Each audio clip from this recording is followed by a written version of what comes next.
ध्यान से सुनिएगा।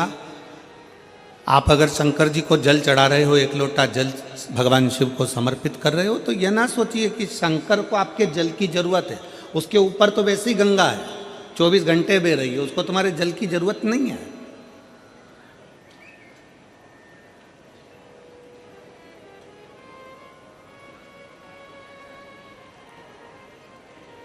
आप देवादिदेव महादेव को अगर एक लोटा जल चढ़ा रहे हो तो यह विचार ना करिए कि शंकर को तुम्हारे जल की जरूरत है। शिव जी को अगर एक बेलपत्र चढ़ा रहे हो तो यह विचार ना करिए कि शंकर जी को तुम्हारे बेलपत्र की जरूरत है। उसके पास में जगदम्बा, जगद्धात्री, दुर्गा, भवानी माता, पार्वती विराजमान है, जो स्वयं बेलपत्र का एक स्वरूप है, आद्य शक्ति है।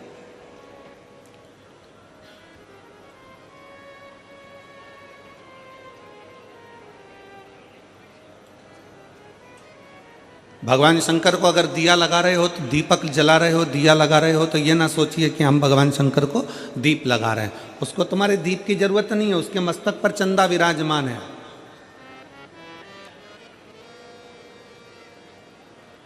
उसके मस्तक पर स्वयं चंद्रमा बैठा हुआ है।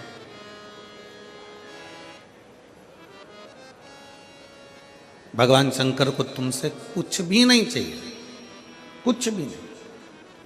आप अगर विचार करो कि मैं शंकर जी को जल चढ़ा रही हूं, शंकर जी को जल की जरूरत है नहीं है।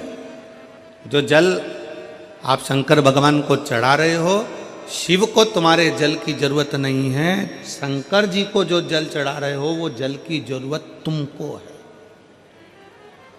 जिस दिन तुम्हारा दुख का समय आएगा, तुम्हारा चढ़ाया गया एक लोटा तुम्हारे सामने आकर खड़ा हो जाए। जो तुमने भगवान को दिया है, जो तुमने भगवान को प्रदान किया है, जो तुमने भगवान को दिया है। एक चरित्र आता है, स्मरण में रहे आपके। एक राजा ने अपने नगर में सूचना कर दी कि मुझे नहीं मालूम कि मरने के बाद क्या होता है। एक राजा ने सूचना कर दी कि मुझे नहीं मालूम कि कब्र के अंदर होता क्या है। जब किसी व्यक्ति को दफना देते हैं, किसी व्यक्ति को भूमि की समाधि दे देते हैं, तो उसके साथ होता क्या है मुझको नहीं मालूम।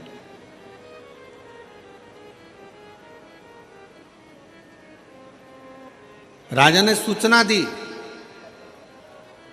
अगर मेरे राज्य का कोई व्यक्ति कब्र के अंदर सोने के बाद मुझे बता दे कि कब्र के अंदर होता क्या है, मरने के बाद होता क्या है, तो मैं उसको मुंह मांगा धन दूंगा। अब सोचने वाला विषय है कि मरे कौन बताने के लिए, जो मर गया वो आके बताए कौन।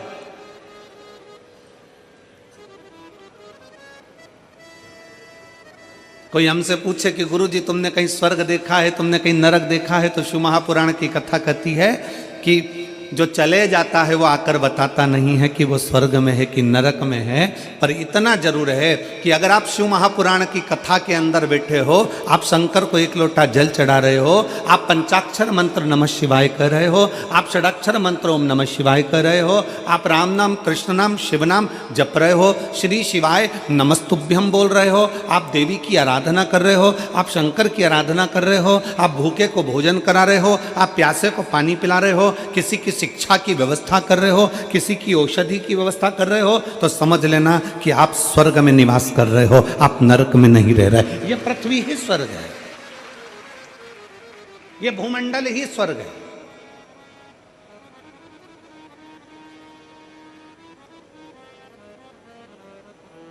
अब राजा ने सूचना कर दी कि कोई मुझे बता दे कि कब्र के अंदर होता क्या है, मरने के बाद होता क्या। कोई मुझे सूचना दे होता क्या। अब दे सूचना कोई।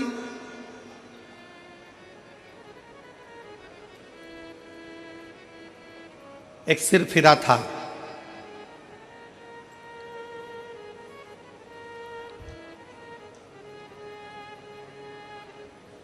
बहुत कंजूस था। उसके मन में आया कि राजा ने सूचना दी है कि कब्र के अंदर होता क्या है, मरने के बाद होता क्या है, बताना है।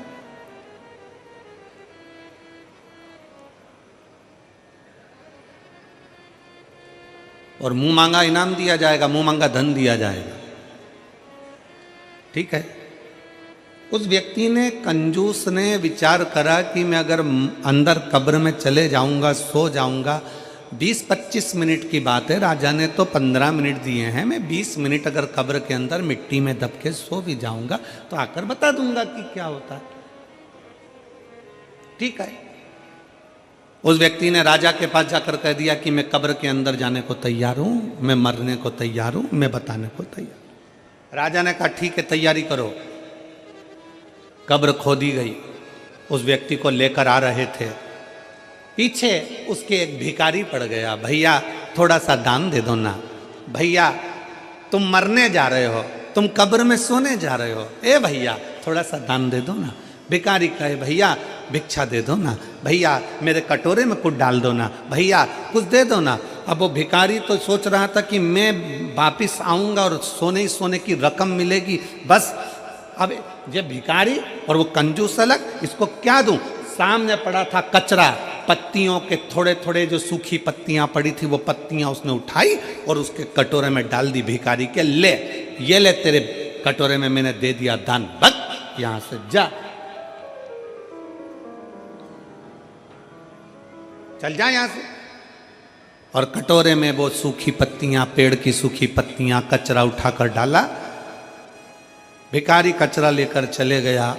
इस व्यक्ति के लिए कब्र खोदी गई, उसको अंदर सुलाया गया, उस पर मिट्टियाँ डाली गई, मिट्टियाँ डालकर पूरा की पूरा पैक करा गया।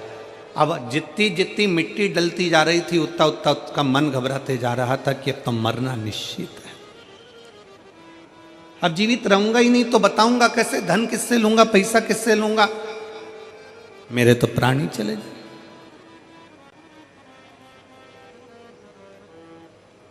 कोई बात नहीं, बस तो मैं जाऊंगा, ये पक्का।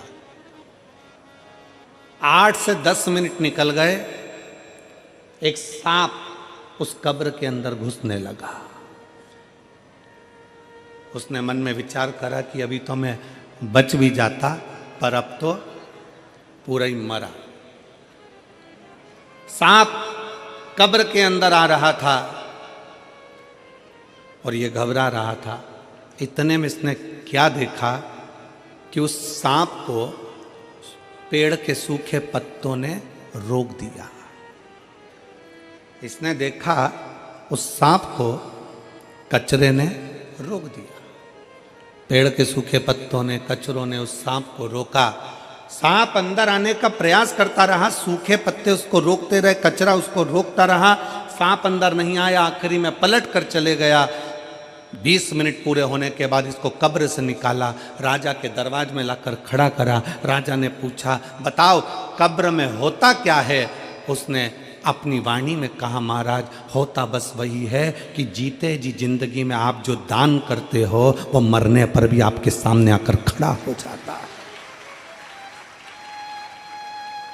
जीते जी आपने जो भजन किया, जीते जी आपने जो कीर्तन किया, जीते जी आपने जो मंत्र जाप करा, जीते जी आपने जो नाम जाप करा, जीते जी आप शंकर की कथा सुन रहे हो, जीते जी आप एक लोटा जल चढ़ा रहे हो, फिर निवेदन है, शंकर को तुम्हारे एक लोटा जल की जरूरत नहीं है, शंकर को तुम्हारी बेलपत्र की जरूरत नहीं है, शंकर को तुम्हारे दीपक की जरूरत नहीं है। शंकर कहते हैं कि ये सब कुछ तुमने जल चढ़ाया तुम्हारे लिए, तुमने बेलपत्र चढ़ाई तुम्हारे लिए, तुमने दीप लगाया तुम्हारे लिए, ये सब कुछ तुम्हारा है।